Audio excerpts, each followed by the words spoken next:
Macam mana nak jadi spontan dan kreatif ya? Kau pernah tak orang fikir? Macam mana orang buat konten, buat kan? Content creator, ustaz, artis apa semua. Jawapan paling klise yang orang menyampah nak jawab dengar, tapi inilah realiti dia. Practice make perfect. Itu je guys. Di saat saya buat video ni mungkin video saya yang ke 31,000 video. Saya pun tak tahu. Saya shoot buat video ni betul-betul serius tahun 2016. Sampailah sekarang. Ini betul-betul buat video. Itu jawapan klise pertama lah. Tapi kalau orang tanya saya, jawapan yang kedua, ini yang penting.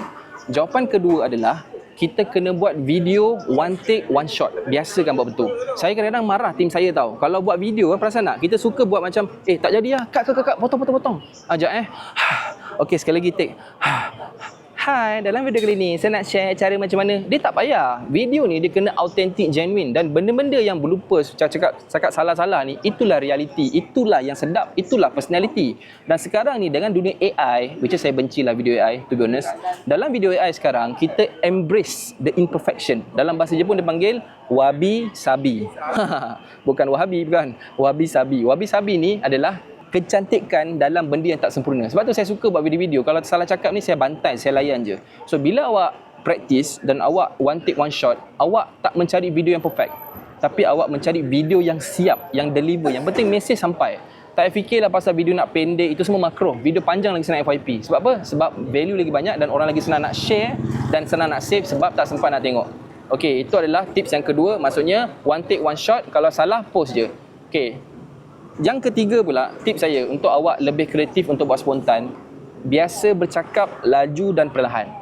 Bila awak tengok orang buat video ni, perasan, saya cakap kadang laju, lepas tu saya stop sekejap. Sebab saya tengah fikir guys, kita waktu buat video ni, kita sebenarnya berfikir secara spontan. Sebab tu awak jangan cakap macam machine gun. Awak jangan cakap tu, orang pun bosan. Awak kena ada seni, ada lagu, ada rentak. Bila kita bercakap ni, awak perasan, speaker ni, dia macam menyanyi tau sebenarnya. Dia ada chorus dia naik. Ada part pula dia turun. Ada time dia chill. Ada time dia tengah naik hype. Kadang-kadang dia menangis. So itulah sini bercakap. Awak kena bercakap macam lagu. Macam ni lah tips dia. Kalau awak bercakap sampai ailio habis, maksudnya laju sangat. Maksudnya laju sangat. Kalau awak perasan kadang-kadang orang bercakap ni sampai nafas pun tak sempat tarik. Laju sangat cakap. Ada time pula macam saya dia tekan, dia telan ailio. Ada pula bila bercakap dia cakap double perkataan. Dia nak makan. Kalau ni takut. Relax lah bro, cakap, tarik nafas. Dalam video kali ni saya nak share cara macam mana. Dia macam tu je. Okay, itu adalah tips yang ketiga. Bercakap macam lagu, jadi irama dia, tak laju tak slow. Okay, tips yang keempat. Ni selain daripada ayat klise tadi lah, practice make perfect, which is that is the real answer sebenarnya. Tapi kalau saya cari benda-benda teknikal yang lain, yang keempat ni, bila bercakap, sebut sepatah-sepatah. Yang ni paling mencabar. Saya tengok banyak content creator, dia cuba nak cakap laju sangat, menyebabkan video susah nak FYP. Contoh saya ambil satu situasi. Bayangkan saya tengah promote satu ni mouse DJI. Apa benda mouse ni? Mikrofon. Tengok saya buat video. Bayangkan ni ada intro video saya. Korang kalau kat sana kena guna video mikrofon ni sebab ini paling padu yang dalam. Contoh Okey. Laju kan? Saya tukar pula ayat. Korang kalau buat video kat luar sana wajib guna DJI. Serius guys. Video kalau guna DJI ni memang cun, clear nak mampui.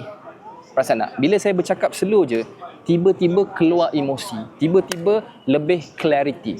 Sebab tu ramai content creator, dia ingat cakap laju senang FYP. Sebenarnya cakap laju macam robot tau, machine gun. Otak bila kita tengah scroll video tu tak sempat nak proses. Sebab tu bercakap ni bila buat video, kena slow. Contoh, bila cakap laju, korang kalau nak pakai video DJI jangan lupa. Korang yang shoot video jangan lupa pakai video. Korang yang shoot video tu jangan gunakan mic. Korang kalau macam relax lah.